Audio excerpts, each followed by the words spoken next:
Okay, our next act is George and Ranger.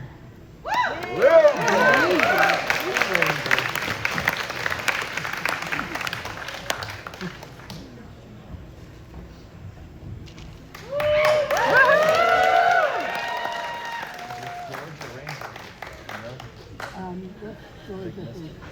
No, I'm not Ranger. He's up here.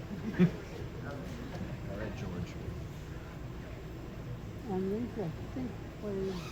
Yeah, this is George. What's Ranger play? He I plays a lot think of several instruments. things. Yeah.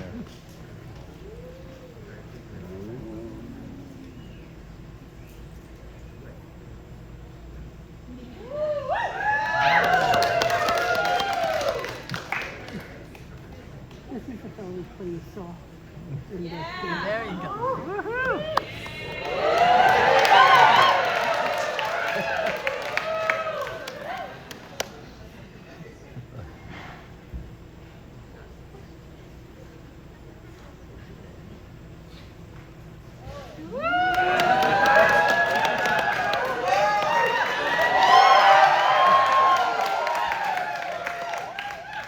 That handle is clearly not made for songs. No.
I'm here to introduce you to George J.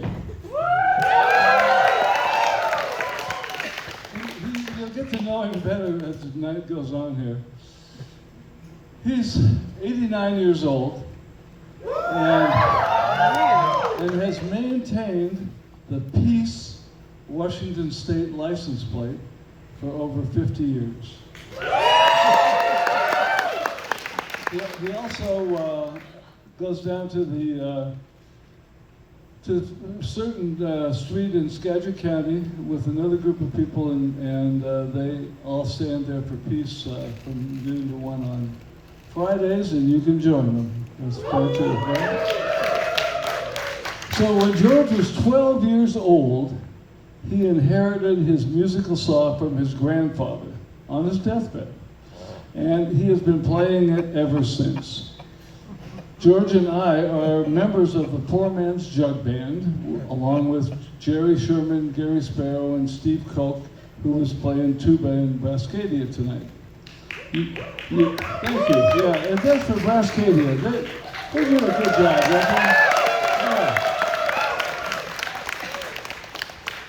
And you may have heard the Poor Man's Jug Band here at Vaudevillingham. We came in and played a couple times. So I thought George and his saw would make good background music for the presentation. And besides, what you'll be hearing is all about George.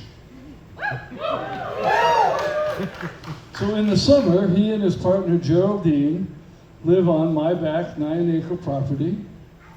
And a while ago, when he mentioned he was going to town one morning, I asked him if he would renew the registration on my truck, which he was glad to do.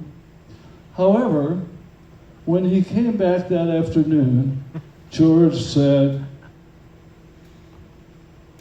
"Don't you just hate bureaucracy?"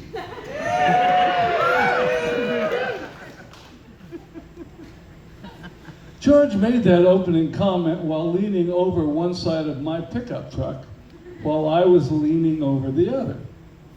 As a well-traveled man in his 80s who has promoted peace for many decades, I knew from previous conversations George had seen a good amount of bureaucratic nonsense. So, at that point, George went on, You know, when you asked me to stop by at the vehicle license plate, or when I went down to town yesterday, well, here's what happened.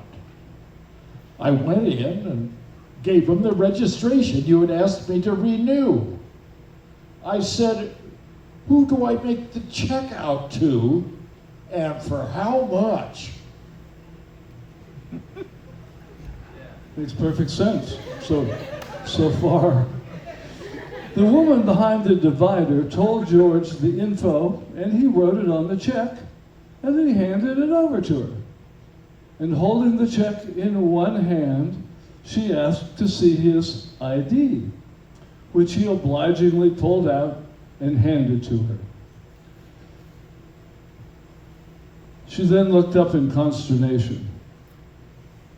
"But this is not your name on the check." Her tone was quite accusatory. No, I told her. But you can see that Ranger, the owner of the vehicle and whose signature is on the check, and I both live at the same address. "It doesn't matter," she retorted. "There's absolutely no possible way I can accept this from you because you're not the person who actually signed the check. It's simply not possible under any circumstance whatsoever." The two found themselves looking at each other across the counter during a slight pause that ensued. And that's when George said he responded to her across the counter. We're married. We've been married for a long time.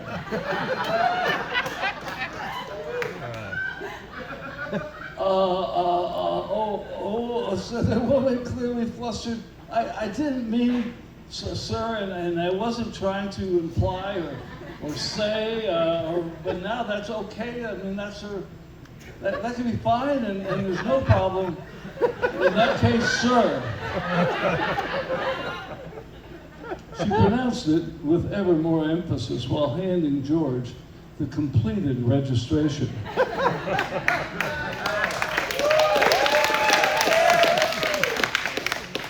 Thank you very much. George responded as he gathered the paperwork together and turned to walk out the door. But then he turned back for a moment and said, But actually, I would prefer that you address me as ma'am. Don't you just hate bureaucracy?